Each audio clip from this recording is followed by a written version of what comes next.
Okay, dear aspirants, hello and welcome to this video lecture series on behalf of Project Sathi.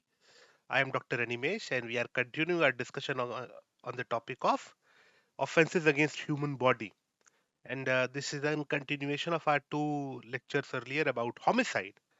So we are going to discuss today little brother of homicide is death by negligence and dowry death. Related topics, but very interesting topics, small topics. So let's get on to it. See, these two offenses of death by negligence and dowry death are obviously they are related to homicide, but they are not exactly homicide. Why? So I'll tell you. See, first let's take the case of death by negligence. Now, death by negligence obviously means when the death is not intentional, means there is neither intent nor knowledge. If the idea or element of knowledge or intent is there, then obviously it becomes culpable homicide. But whatever is not culpable homicide may come under death by negligence. When the murder is not intentional, but rather it is done by an act which is negligent in its approach, can be considered as death by negligence. Okay, so let's talk about rash and negligent acts. Okay, those acts which are negligent. Now, simply understand there are two terms. See, rash and negligent. Rash simply means it comes from the term recklessness. अब recklessness simply terms from the word that a person recklessness ऐसे हिंदी में तो फिर rash और नलिन दोनों को लापरवाही ही कहते हैं भूल या चूक या लापरवाही इस तरीके के शब्द कहते हैं and both the terms recklessness and negligence are often used interchangeably कि भाई इसका बिहेवियर बहुत रैश है या बिल्कुल नेग्लिजेंट है but in legal parlance there is slight difference between these two terms. Rashness और नेग्लिजेंस में दो बहुत बेसिक से अंतर है पहला मतलब जो बेसिक अंतर मैं बता रहा हूं आपको see the first difference between what is rash and what is negligence is that rash means that a person takes a risk takes the risk of an harm and is indifferent towards that harm or that risk.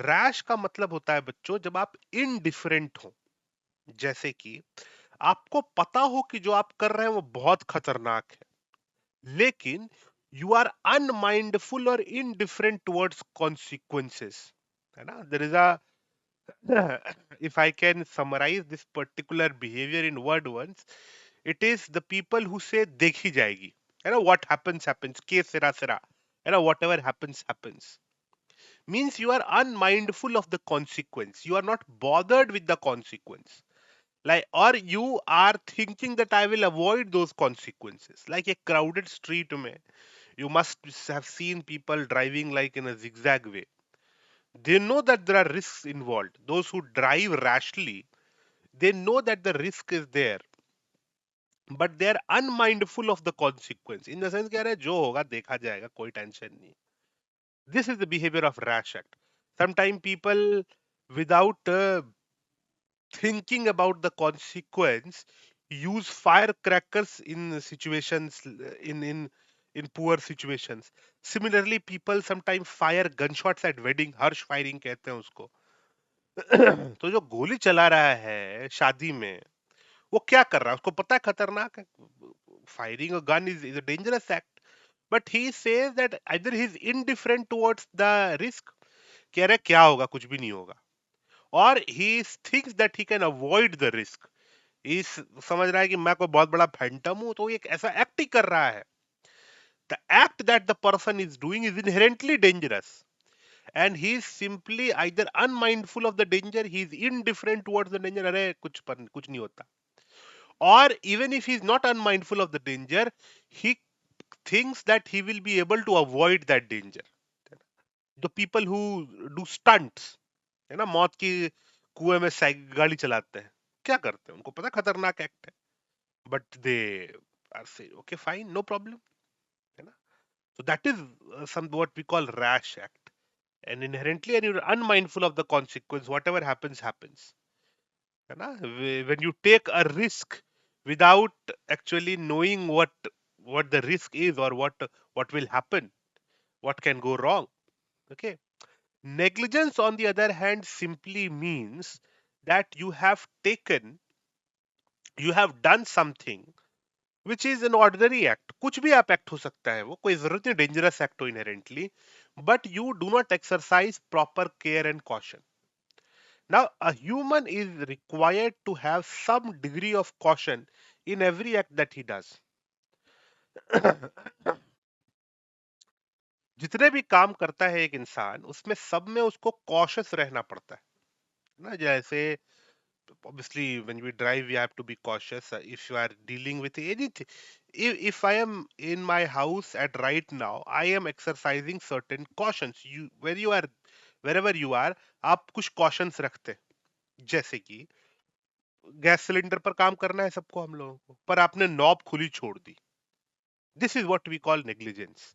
Negligence in the sense act inherently dangerous नहीं है gas cylinder operate करने का, but अगर आप उसकी knob खुली छोड़ दें तो it means you have failed to take proper caution in the sense that the gas cylinder has to be, the stove knob has to be closed every time you stop cooking. If you keep it open, dangerous, very dangerous. Every electrical work, if you are doing, it's fine you are making an electrical work, but if you fail to take care of it, suppose you have a dog. Having a dog is not inherently dangerous, but if you fail to keep your dog on leash, that is a negligent act. Simple सा logic है कि आप कोई भी काम कर रहे हैं, now every work requires a certain degree of caution, certain degree of caution, ठीक है। now if you fail to take the safety precautions which are ordinary which an ordinary person would take, जैसे कि आप गाड़ी चला रहे हो, तो if you are driving at the speed of 80, when the speed limit is 50, then you are rash because you are doing an inherently dangerous act without the being unmindful of the consequence. लेकिन आप गाड़ी बिल्कुल ठीक limit 30 पे चला रहे हो, 40 पे, gentleman speed, you are driving a car, but you are not looking forward, you are looking right to your side, talking to your friend. आप अपने मित्र सहेली से चर्चा कर रहे हैं और भिड़ गई गाड़ी। Now it is ordinarily it is the requirement of being cautious that when you are driving a vehicle you will look forward, सामने देखकर चलाना है, सामने देख करके नहीं चलाया तो you are negligent. The act in itself is not very dangerous. Like we discussed that Upkar cinema case, that there was a cinema hall and there were exposed wires dangerously. They were there. So that person failed to take proper care and caution. So if you fail to take proper care and caution, and because of that somebody dies, suppose I have, uh, let's say I have a hole in my property, and it's dangerous, and I fail to cover it properly or fail to post proper warnings, and somebody falls in that hole and dies. Now this is death by negligence because it is not an inherently dangerous act, but you fail to take proper care and caution. If you fail to take proper care and caution, then that is called a negligence. तो महीन सा ही अंतर है, there's not a bigger a huge difference, but the point is in rash act you do an inherently dangerous act and you are unmindful of the consequence. In negligence you are doing an ordinary act but you fail to exercise proper care and caution. Everything, in respect of everything, you have to be very cautious. If you are not cautious enough and somebody dies, in that case your liability will be death by negligence. Now death by negligence obviously means that somebody has died because of your actions. Death is mandatory. If simply you are negligent, then that does not attract criminal liability. There is obviously there is liability in respect of tort, but in crime the liability is there only when the person is dead. There is a smaller offense, endangering public safety, that's a separate offense, but rash and negligence and death by negligence, death is mandatory.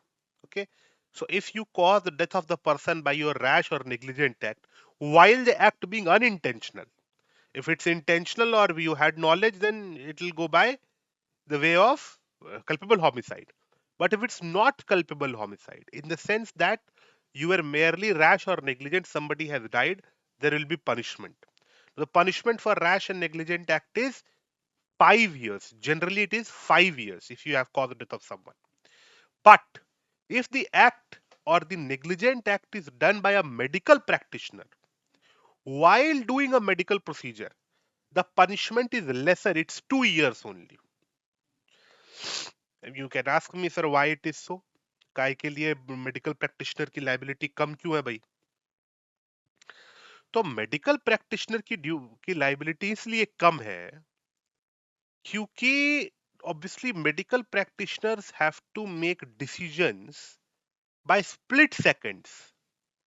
When they are doing a medical procedure, they are supposed to be cautious.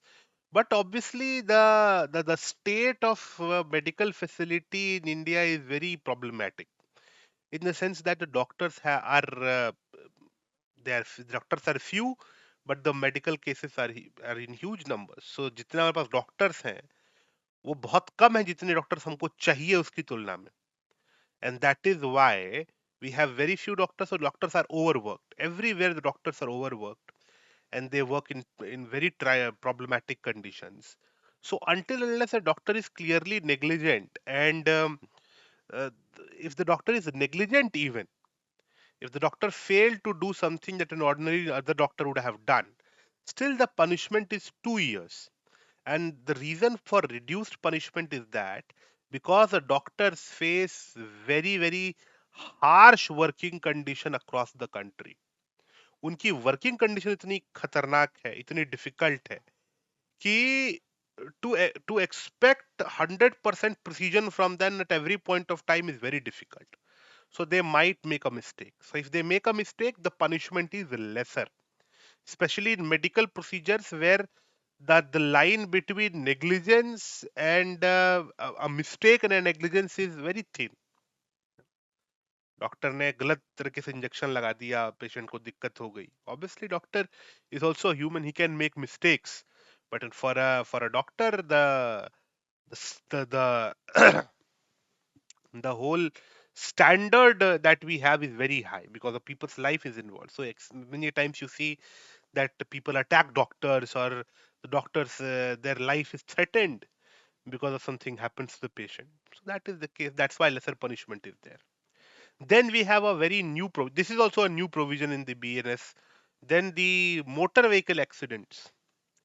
Motor vehicle accidents, बच्चों, can happen even if there is no negligence. अगर rashness ना हो और negligence ना हो तो भी motor vehicle accidents हो सकते हैं.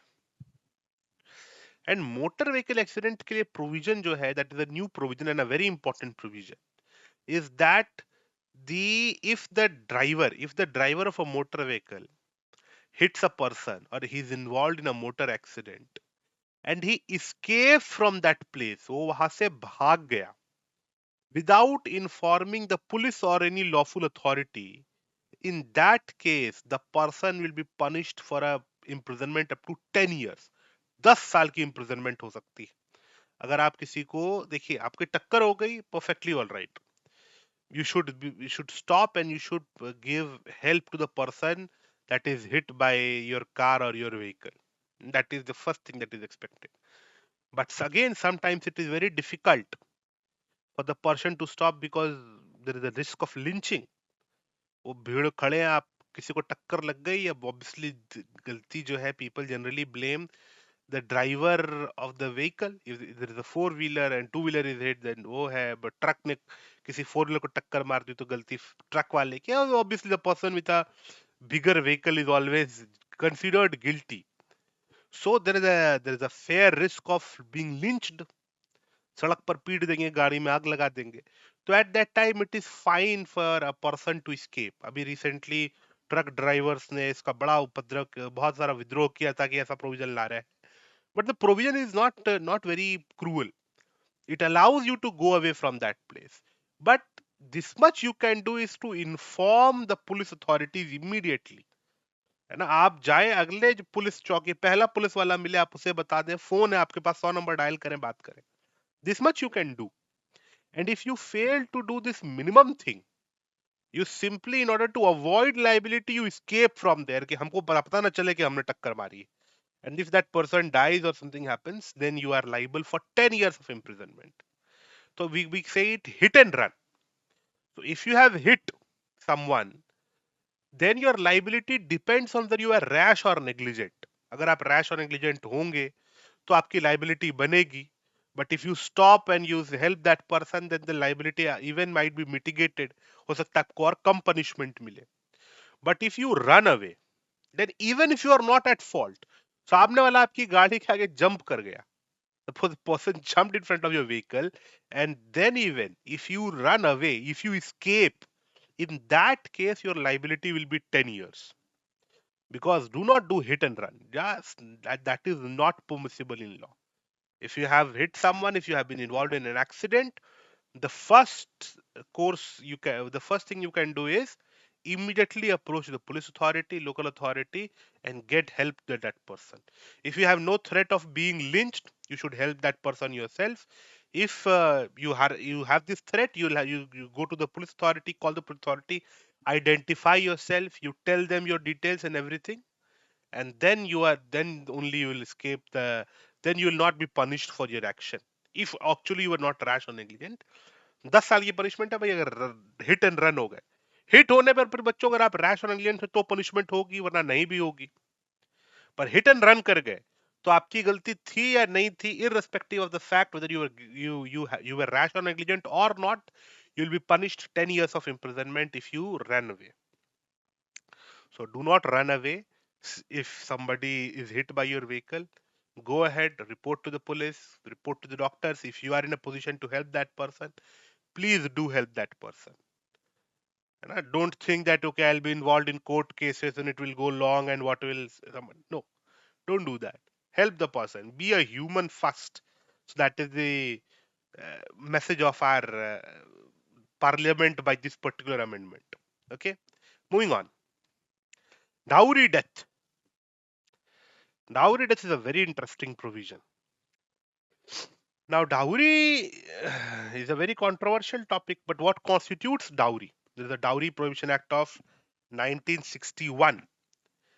And in that particular provision, the dowry is defined as if the money or any property is given uh, as consideration of marriage, in relation to marriage.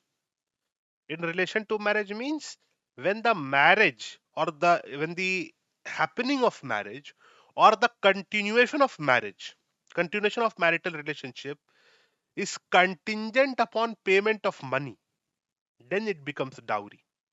देखिए बच्चों, every demand for money or property is not dowry unless or until there is a contingency that if you will not pay this much money, marriage will not happen, or if you will not pay this much money, then the marriage will not continue.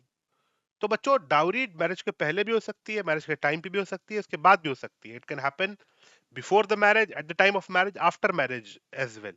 That's so the demand of dowry, uh, in order to be qualified as dowry, in order to be qualified as dowry, this is very much required. This is very much required. It's almost mandatory to have that particular property, or given that property is given in relation or in consideration of marriage. कि marriage नहीं होगी. That's how we differentiate a voluntary gift or a customary gift or dowry. See, a lot of property, money, sometimes दूल्हे को chain दे दी, दुल्हन को jewellery they the. Now this happens. This is very traditional things that happen. कपड़े दे दिए दुल्हन की माँ को, दूल्हे की माँ को. The gifts are exchanged. Property is given from this side to this side, and property means all properties. That is not dowry. Dowry is something that is demanded, and there is a rider. There is a very particular uh, condition that is imposed, that if this property will not be given, the marriage will either not happen, or even after the marriage will not continue, or the bride will face the consequence. If that is the case, it is the case of dowry.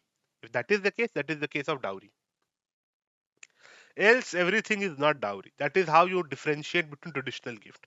Nobody asks or compels you. अब कम गहने दिए तो fine, it's कम गहने दिए.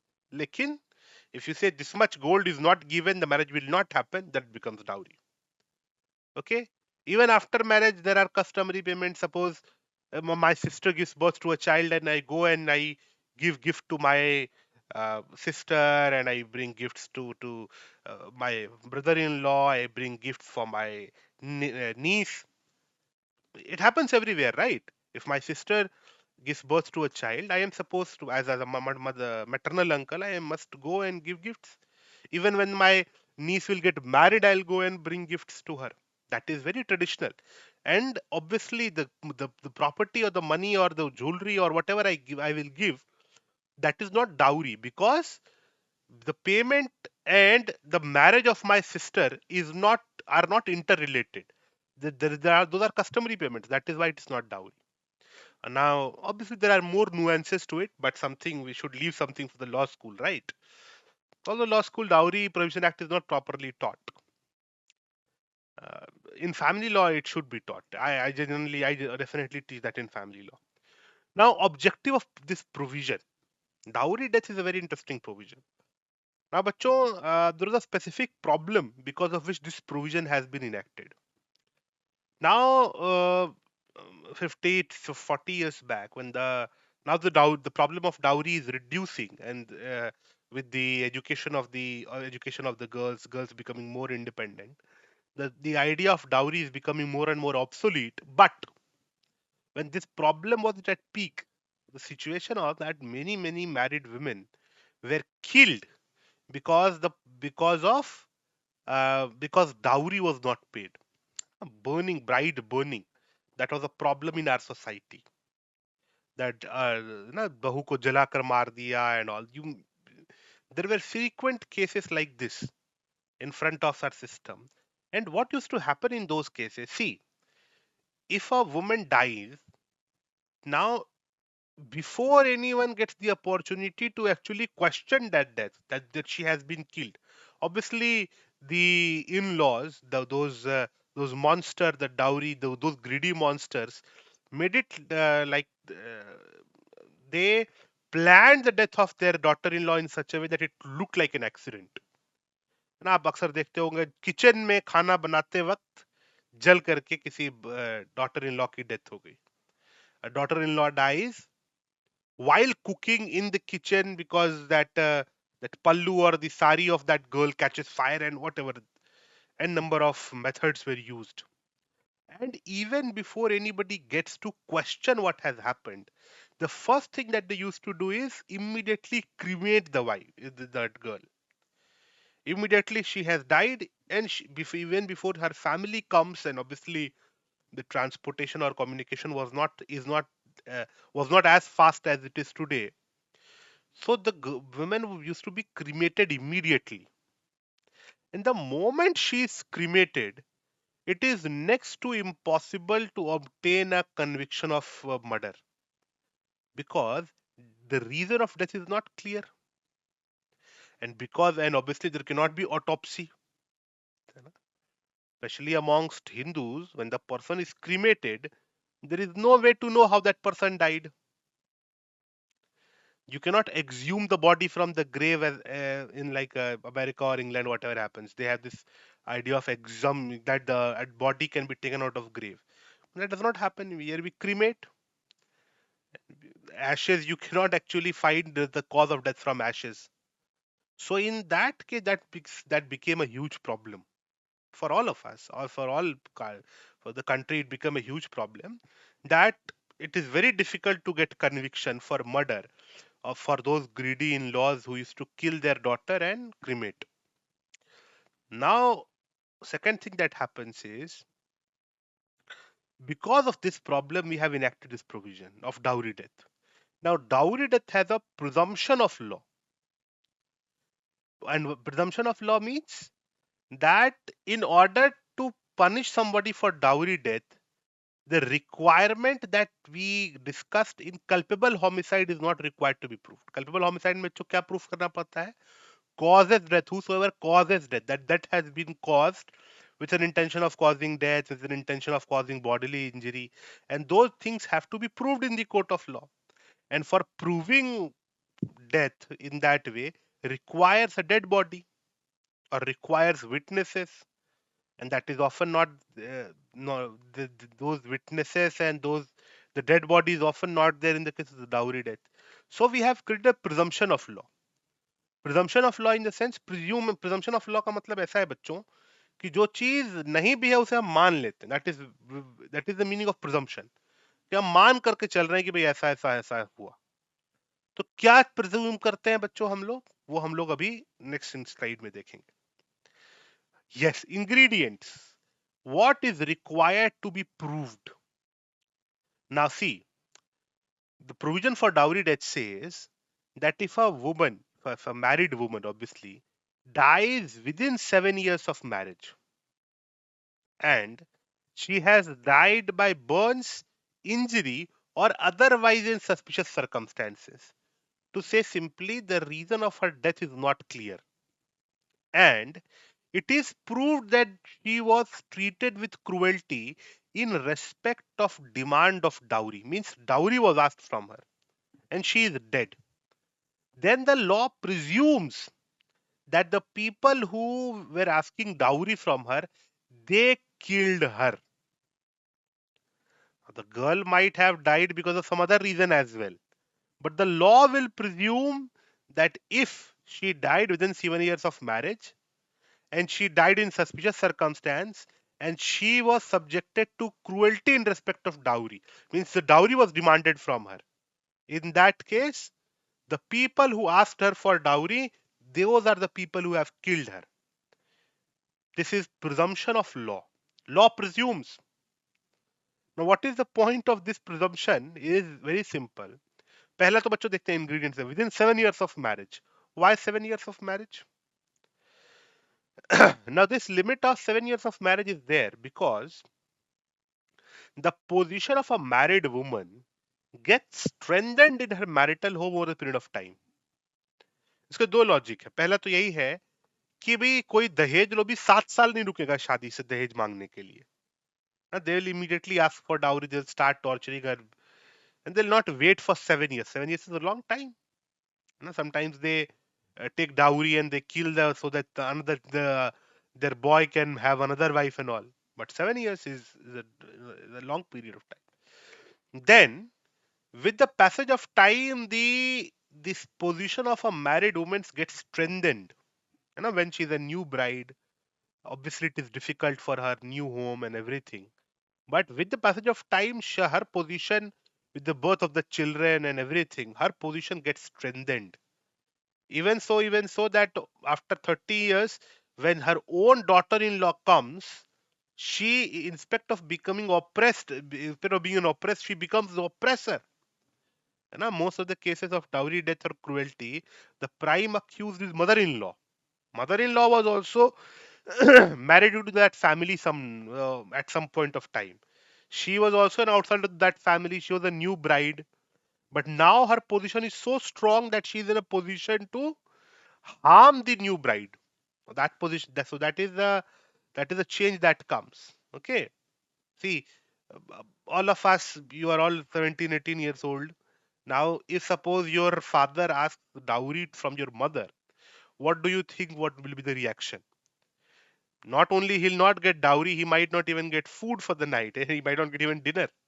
So that is how the position of women gets strengthened over the period of time. So we have kept a period of 7 years. That within 7 years, if a woman has been killed and she has died by burns, injury, or otherwise in suspicious circumstance, this is a very important ingredient because the first thing that the greedy the in-laws used to their modus operandi was very simple, that just like I explained, that immediately after the woman died they used to cremate. Now once you cremate a person without post-mortem, the reason of the death will never be known, so it becomes suspicious. Obviously if that particular woman had terminal cancer, then it will be known that why she has died. There is no question. or sometimes a woman dies in childbirth. That also happens. So when the reason of death is clear, and that happens when she dies in hospital or something, and she has not died by burns or injury, and reason of death is an illness, or is because she died in childbirth or something like, then this provision is not applicable. But if the reason of death is not clear, or when if even if it is clear, it is burns or injury, means she have been harmed. It is not because of an illness, or because of any external factor, but she has been burnt or she has been injured. It is clear, or the reason of her death is not clear. So if somebody cremates the daughter-in-law even before there is a post-mortem or reason is ascertained, this ingredient is fulfilled. 7 years of marriage, death in suspicious circumstances. Two boxes checked. If the third box, that she was demanded, dowry was demanded from her, if this box checks as well, ये भी tick हो गया अगर, तो straight away that person will be held guilty. Straight away, those who subjected her to cruelty, those who demanded dowry from her, they'll be punished for dowry death. And it can extend to the punishment for dowry death is very harsh, 10 years, life imprisonment, and all. So even if the death is not proved कि इन्होंने ही मारा, यानी कि it is not clear in the law that these in-laws actually killed her, then even the punishment can be given to them, raising a presumption that your daughter-in-law died within 7 years of marriage, your wife died, your daughter-in-law died within 7 years of marriage, and the reason of her death is not clear. And if it can be proved, obviously it can be proved, there were witnesses and everything. The parents of the girl will say that she was obviously demanded dowry. There might be a case or something. There are a number of ways to prove that she was demanded dowry. Dowry was demanded from her. If this much is proved, that she was asked for dowry, the dowry was asked from her, then the husband and the in-laws will straight go to jail. That is why, if the even if the the girl, the bride, dies because of any reason, now the earlier the hasty cremation that used to happen, that doesn't happen. Here the father-in-law or the husband, he will himself say, let's get post-mortem done first, so that it will be clear that we have not caused her death. That is why this provision is there. फटाफट जो पहले फुर्सत में cremate कर देते थे, अब वो नहीं कर सकते, है ना, जला दिया, जो है दाह संस्कार कर दिया, और फिर कहा कि नहीं नहीं वो तो किचन में खाना बनाते देहांत हो गया और हार्ट अटैक आ गया.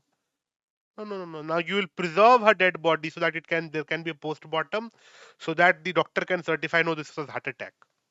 So if it is clear that the death was not caused by them, fine.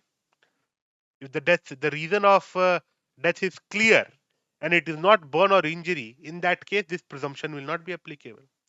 So this is the provision of dowry death, and very interesting provision to look at. So I hope you got some idea about this particular provision of dowry death. So although the cases are reducing by every day, and I believe that is a very fair provision. That is a very fair provision, and it is very effective as well. And some kind of misuse of this provision also happens, but this particular provision is very good. Cruelty is often more misused, but this provision is very good, very fair, and this works. Okay, so I hope you got some idea. If a passage comes in the CLAT examination for that, I hope you will be able to understand the nuances of it. So thank you so much for being patient listeners. Keep learning. Next short topic is a very big topic, as we call it, crime against women. So crime against women we'll discuss in the next class. Thank you so much. I'll see you all in the next class.